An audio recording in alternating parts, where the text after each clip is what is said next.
السلام عليكم ورحمة الله تعالى وبركاته. marka ugu horeysa waxaan idinku salaamayaa salaanta islaamka meel kasto oo Soomaali Maxamed ay kala joogto. inta kadib maanta waxaan u soo galay oo ugu tala galay wax walba qorshe leeyahay qofka markuu soo galay, laakiin qorsheyga maanta aan u soo galay ayaa wuxuu yahay inaan bal wax yar ka iraado dhammaan Soomaali meel kasto ay joogto. Soomaali Maxamed inta af Soomaaliga ku hadasho oo Soomaalida ah deegaan kasta ha joogto shanta qaybood oo Soomaalida ayaan ugu tala galay xoogaa bal inaan marka hore wax yar inta ka iraado kadibna aan soo jeesto muxuu ahaa koonfur galbeed Soomaaliya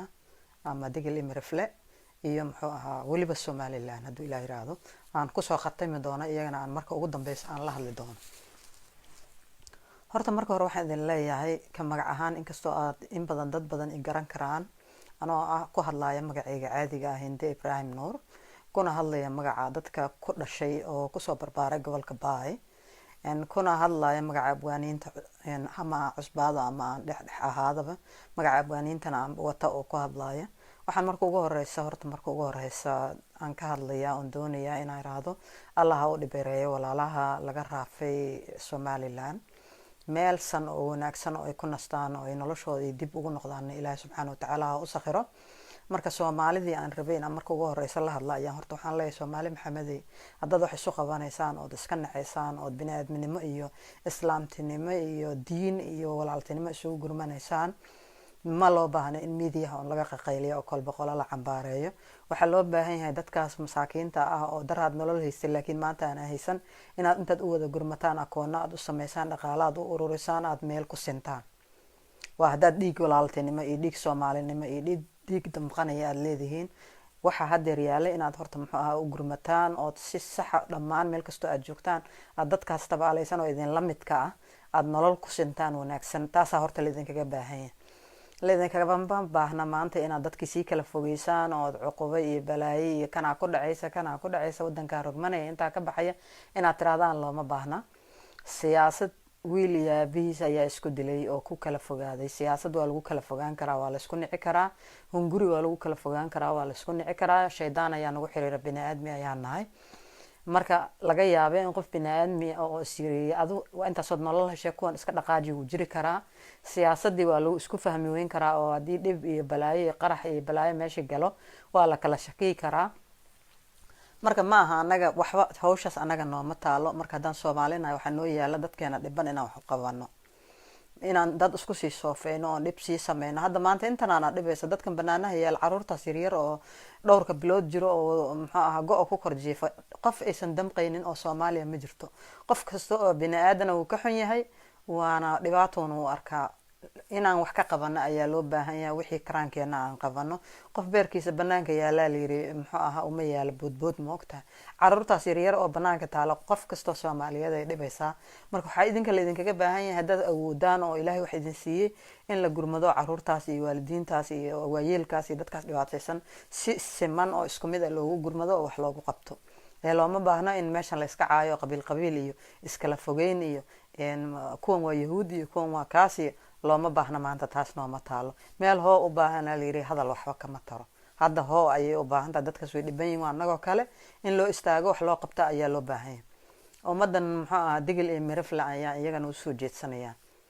anoo waliba hadalkooda kula hadlaya because aan luqada inta aan ku hadlo way badan yihiin maadaama aan gobolka ku dhashay oo ku soo barbaaray inaan ku hadlo iguma adka. horta way basin lahaa dhammaantiin salaamantiin eeda sin salaame walaha tageegad iyo qof oraale ka ama jaro oo fadaaw in la suubiyo oo horlan wada qof kasta oo Soomaali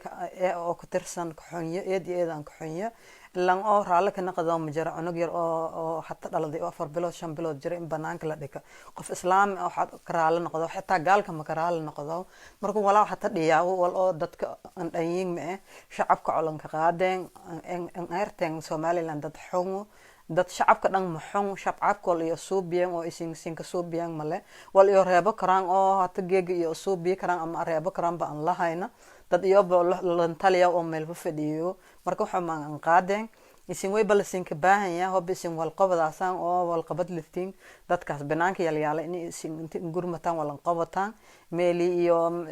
kanasada lahaayeen ama minka dhikada lahaayeen isin jeetaan ki dhaqaalaha haysa diyaaran kirey dadkii qaada dhaqaale siiyo awlaadii lama hamin wallahi bilaahi maka hooyada koraan banaanka unog yar oo hata la dhalay oo 5 bilood ka yar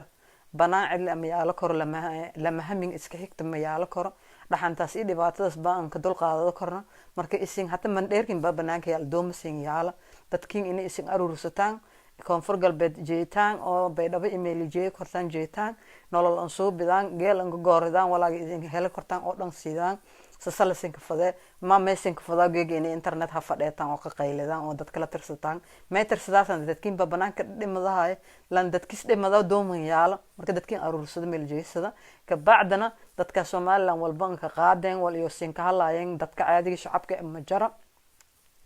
xukunka walaagi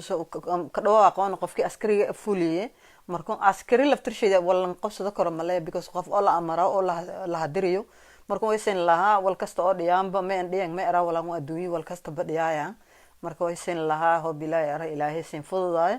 in meel ka qaado dadka wali in qobada kortaagna in qobada doona masin yaalo shib iska era ini meelo ka caaytantan wal iyo sin sheena samale ini meelo ka dagaalantan wal iyo sin ka kordhiya samale dadka beel la qaysada daafil meeli ka artaan guba ka meel ini ertan me daafil usoo sin ka suubi oo goona ama jarto oo usmaasin ka duulno qofkuna hobby sin wadankan rooga isin martensi iyo ini ka dadka ka deeytaan me wal oo xukuumad soo bideen shacab in dhamaytaan me isin hata geega tansin ka dheedi oo dadka dhanka xooyin shacab qofkii dib ka soo biyana adduunka dhan ba aragay wal faylama markuu aysan lahaa isigna dad wanaagsan oo faylan oo aqli soo shaqeeya oo sidii la ka gorada jaray naqada insha Allah ibadkiin baa dabeecadin way haytay hobbisin dib aragtaan sawulka jidka la suro ma jarteen asad dadka caawi jarteen caawimad in nadiif iyo wanaag la sin ka gorada dad xun ma aydin hatana booga aysan ka galnay in ay sin xuntiin qaar badan asin rajeeyo insha Allah intaas sin ka filanta taawiye inayna sin sheeg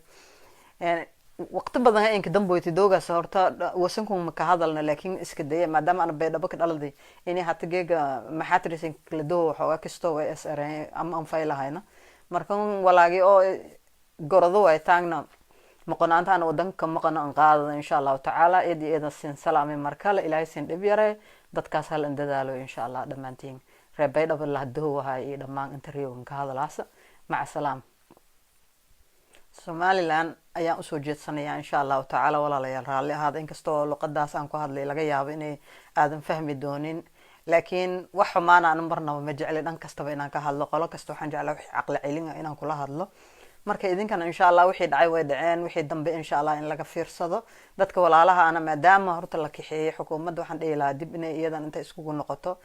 muxuu ahaa dadkaas walaalaha ah wixii loo qaban karo oo hadda waaba dhacday waxaan way dhaceen arab eelkaba isku dhacaan qalad waa la kala galaa waxba ma aha insha Allah taala iyagan Allah u dhibeeray wixii hadda ka dambeeyay nadiif ah loola dhaqmo wixii dhankiina aad qaban kartaan insha Allah hala qabto Puntland sidoo kale waa mahadsantiin Allah si wanaajiyeen dadka dhamaan Soomaali weyn wanaag ha lagu dadaalo xumaa ha la reebo dadkan ayaan la isku sii dirin wassalaamu calaykum waraxmatullaahi tacaala wabarakaatuh